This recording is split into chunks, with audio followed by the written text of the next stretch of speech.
dan papan tulis yang selalu dihapus bersih, serta kaca jendela yang dibersihkan dengan lap, dan halaman kelas disapu juga dengan sapu lidi. Halaman itu mungkin bisa juga seperti taman ya. Nah, teacher ingatkan lagi bahwa kebersihan tidak hanya diterapkan di rumah saja, di sekolah juga. Bahkan kebersihan harus diterapkan di mana saja.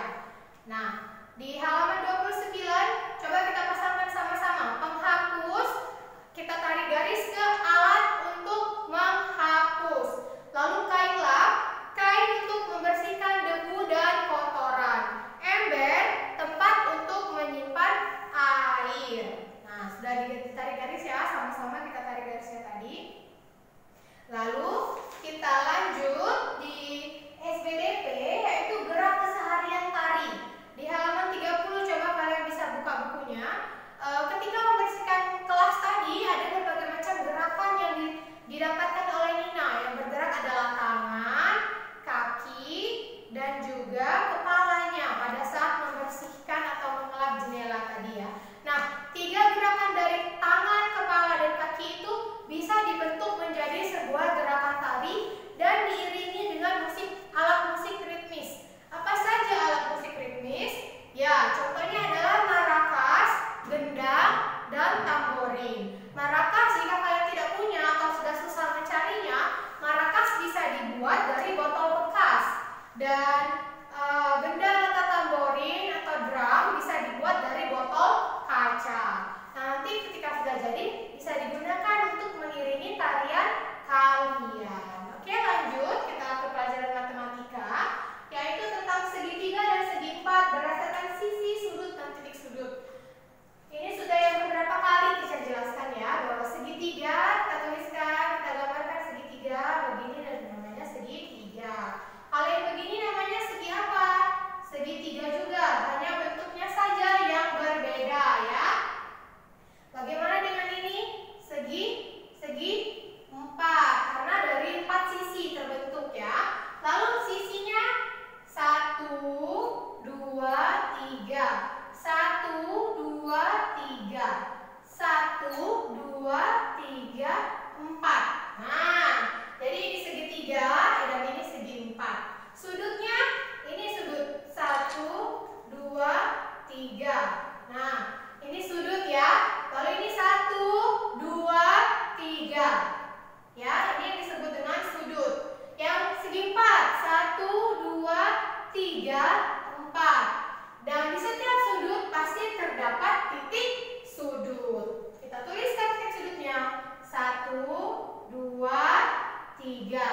1, 2, 3. Ini yang segi empat 1, 2, 3, 4. Sudah bisa ya. Jadi kalau disuruh menghitung, nah ini kalau bentuk bangun datarnya, bagaimana dengan benda-benda yang kalian temui di rumah? Adakah yang berbentuk segitiga dan segi empat? Ada. Contoh kecil saja. Buku ini segi berapa nak? Segi 4. 1, 2, 3, 4. Sudutnya 1, 2, 3, 4. Titik sudutnya 1, 2, 3, dan 4. Jadi sudah bisa ya menentukan sisi, sudut, serta titik sudut dari setiap bangun datar segitiga dan segi empat. Oke, tugas yang pertama di halaman 32, kerjakan soal ayo berlatih nomor 1 dan 2. Jawabannya boleh langsung dikerjakan di buku cetak. Oke, kita lanjut ke pembelajaran 2. Di sana ada pelajaran bahasa Indonesia dan PKN, di mana bahasa Indonesia kita diajak membuat laporan hasil pengamatan lingkungan sekolah yang bersih. Dan PKN-nya adalah kegiatan persatuan di sekolah.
Terima kasih Nina, kata Lani. Nah ini mungkin Laninya tidak bawa bekal, jadi dibagikan kepada Lani. Ninanya bawa lebih, dibagi bersama-sama ya.